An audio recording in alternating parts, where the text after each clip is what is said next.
Hello everyone, this is Dr. Doug Young, and in this lesson we're going to talk about writing formulas from names when they contain polyatomic ions in them. In a previous video we went over just some simple ions, just monatomic ones, pretty straightforward. You look at the periodic table, you got a charge, you're set. But in this one we want to look at slightly more complicated examples. So if you take a look here, right, first let's just make sure we're on the same page as far as what a polyatomic ion is. Again, in that previous video I talked about simple ions, so simple ions also referred to as monatomic ions. So monoatomic ions are, as I said, just relatively simple. So mono, right? Mono meaning one. So we're talking about just one, and atomic meaning atom. These would be examples like your typical chloride, bromide, oxide, things like that, right? So in previous examples, we talked about, okay, you have a chloride. That ion is made up of just one atom. It's just a chloride atom. Same thing with sodium, right? It's just one atom. Calcium 2+, that's just one atom. Those ions are just monatomic. They're simple. They're just one thing. I'll even do a O-2, for example, right? Each and every one of those is simply one atom in that ion. Now that's different, right, from a polyatomic ion or a complex ion. So complex ions, also known as polyatomic ions, are a little more complicated, right? So poly here meaning many, and atomic again, just atoms. So these are ions that contain many different atoms in them. And I have a list over here on the bottom left, right, polyatomic ions. These are just some really common, really common polyatomic ions. If you're taking one of my 100 level classes, these are the only ones that I'm going to expect for you to know. There's a huge list of polyatomic ions out there. I don't need to worry about you knowing what nitrite or sulfite or thiosulfate or bisulfate or all of those different derivations of things, chlorate, perchlorate, hypochloric. You know, I don't need you to know the millions of different ions out there. If you're in one of my 100 classes, this is the list. And the idea here is that these polyatomic ions, right, that these are ions that come in clusters of things. So like, let's say, for example, carbonate, CO3 minus 2. What we're saying is that that one ion, that one thing, it has multiple atoms in it, right? So it has one carbon and 3 oxygens in that ion. And it comes as a piece, it comes as a whole thing. We're not going to have something that's carbonate have, for example, 1 carbon and 2 oxygens in it, or 2 carbons and 3 oxygens. A carbonate is 1 carbon and 3 oxygens. And this is kind of jumping a little bit ahead, but sometimes people like to see how these things are bonded or put together. We haven't talked yet about covalent bonding to this level quite yet, so we'll get there. But if you look at what carbonate is, for example, this is what carbonate is. That's one ion, it's one piece, one particle that has the 1 carbon and the 3 oxygens in it. And you'll notice that there's 2 charges, one on each of the 3 oxygens, or one on 2 of the 3 oxygens. So a polyatomic ion is an ion that has multiple atoms in it, right? So something like hydroxide, for example. If you look at hydroxide, that has a -1 charge in it. If you look at something like ammonium, that's a nitrogen that doesn't have 3 bonds, it has 4 bonds because it had to give up an electron to a hydrogen to become a new thing. So you have ammonium. So these are, again, all ions that are still one particle. It's just that that ion has many atoms in it. And those many atoms have these special names like bicarbonate, acetate, hydroxide, etc.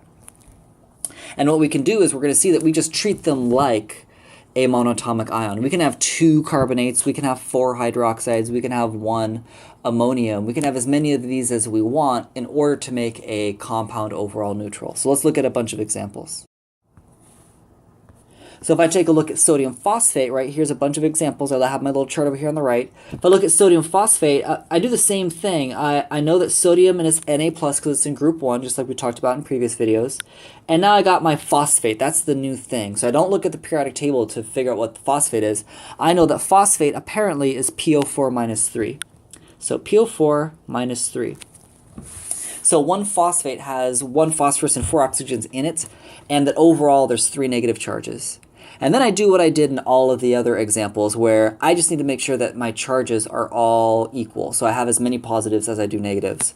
It looks like here I have 3 negative charges, but only 1 positive charge. So that means that I must need more sodiums to balance out this compound to have the charges overall equal. So I need to have 3 sodiums so that I have 3 positives to balance out my 3 negatives. And that means that the overall formula for sodium phosphate must be Na3PO4. So sodium phosphate would be Na3PO4 simply because I have 3 sodium ions and I have 1 phosphate. And you don't have to put the charges, you don't need to carry the charges over or anything like that. I see students a lot want to keep the -3 up here for phosphate, but you just simply don't need it. If I go over to lithium carbonate, same thing. I know that lithium is a +1. Carbonate, apparently, according to this little chart, is CO3 -2. So now I have 2 negatives, 1 positive. I must need 2 lithiums there, and therefore lithium carbonate must be LiCO3. As just a side note, lithium carbonate, when people take lithium for some sort of psychiatric issue, lithium that they take is lithium carbonate, which is kind of interesting. When I go to something like iron 3 nitrates, so the 3, if you haven't watched this video yet, the 3 is referring to what the charge is on the iron. So I have iron, it's a transition metal, which means it can have it can have different charges. And the 3 means that this is a +3 charge. That's where that came from. So this 3 right here tells me, this Roman numeral 3 tells me that that charge is +3. And then I have my nitrates, which apparently is NO3 -1. So now in this case, I have 3 positives and only 1 negative charge, which means I need more negatives. I need more nitrates. So I need to have 3 nitrates in order to balance out that +3 charge on the iron, which means I have iron and then my nitrates. But here's kind of an interesting thing that you have to pay attention to. I want 3 nitrates here because I need 3 of them. I can't just put a 3 right there after nitrate, because now that looks like I have 1 iron, 1 nitrogen, and 33 oxygens. That's not what we're trying to say, right? We're trying to say that we have 3 nitrates. So what you're going to see is that we put the nitrate, we put whatever that polyatomic ion is that we need to multiply up in parentheses and then use the subscript afterwards to say how many we want. So now this is telling me that I have 1 iron, and then I have 3 of these whole nitrates. I have 3 of these nitrates right here. Excuse me, I got a little eraser happy. And then that would give me my iron nitrate. A couple more examples. Sodium bicarbonate, baking soda. You got Na+, again, that's from the periodic table, and then bicarbonate apparently is HCO3-, which is number 5 here, bicarbonate, HCO3-. This is just a 1-to-1 ratio, so we're set. We're good to go. I have 1 positive, 1 negative. That's all we need. Don't need any multipliers or anything. So baking soda, sodium bicarbonate apparently is NaHCO3. And then one more final example here. Calcium, Ca+2. Phosphate is PO4-3. Here it's just a slightly more work because I have an even number and an odd number, so they don't fit together super easily. I just need to find the lowest common multiple here. And so what you can do is you can either take these numbers and they tell you how many of the other thing you need.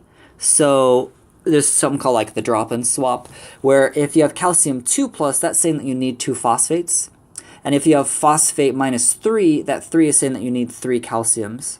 And what they're doing with that, what that trick is kind of getting at here, is it's helping you find the lowest common multiple, which here is 6. Right? So in order for me to get my calciums and my phosphates to balance out, what I need is 3 calciums to get up to +6, and I need 2 phosphates. 2 phosphates to get up to 6. Or in other words, let me draw this out. All right, if I have 3 calciums, that gives me 6 positive charges. And if I have 2 phosphates, sorry, this is a 3. If I have 2 phosphates, that's going to give me a total of -6. So that overall, again, right, overall, my compound is neutral, which is our goal for all of these compounds. So 3 calciums and 2 phosphates would look something like this. Ca3PO4, and that is a parentheses right there. And that's really all there is to it. So again, you treat the polyatomic ions like you would a simple ion, in that you need to make sure that the whole compound is neutral, and you can have as many of them as you need in order to be overall neutral. And that's really it. And if you have multiple of a polyatomic ion, like I did in iron nitrate, iron 3 nitrate, and calcium phosphate, put them in parentheses, say how many you need. That's all there is to it. So if you haven't yet taken a look at how to deal with these transition metals, I recommend you look at that video. Otherwise, you should be good to go and do lots of practice naming these. Take care.